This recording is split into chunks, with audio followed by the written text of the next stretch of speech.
কম খরচে স্বপ্নের দেশ মালয়েশিয়া, যেখানে সাশ্রয়ী খরচে ঘুরতে পারেন শহর থেকে সমুদ্র পর্যন্ত। চলুন সম্পূর্ণ খরচ দেখে নিন এক নজরে। বাংলাদেশ থেকে মালয়েশিয়া ফ্লাইট সস্তায় পেতে চান? অফ সিজনে আগে থেকে বুক করে রাখুন। ঢাকা থেকে কুয়ালালামপুর রিটার্ন টিকিট পাওয়া যায় 20 থেকে 25 হাজার টাকায়। মালয়েশিয়ান ই ভিসা বা অনলাইন ভিসা সুবিধাজনক এবং তুলনামূলক সাশ্রয়ী।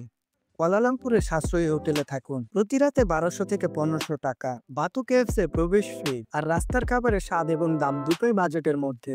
লাঙ্কাউইতে সস্তা বাস সার্ভিস আছে, তাই ঘোরাঘুরি আর সাগর উপভোগ করা যাবে খুব কম খরচে। ইগল স্কোয়ারে ঘোরার জন্য আলাদা খরচ, তবে খুব বেশি নয়। মালয়েশিয়ার খাবার বাজেট ট্রাভেলারদের জন্য সবচেয়ে বড় বন্ধু। বাজার থেকে নাসি লেমাক, চানাই রুটি আর সাথে কিনে খেলে খরচ কমে, স্বাদ বাড়ে। নাইট মার্কেটে রাতে ঘোরাঘুরি, খাওয়া দাওয়া খুবই সাশ্রয়ী এবং মজাদার। স্মার্ট প্ল্যানিং করে আপনি বাংলাদেশ থেকে সীমিত বাজেটের মধ্যে ঘুরে আসতে পারবেন মালয়েশিয়া থেকে। ভিডিওটি ভালো লাগলে লাইক দিন আর কমেন্ট করুন। বাজেট ট্রাভেলের আরো টিপস পেতে সাবস্ক্রাইব করুন চ্যানেলটি। দেখা হবে পরের ভিডিওতে।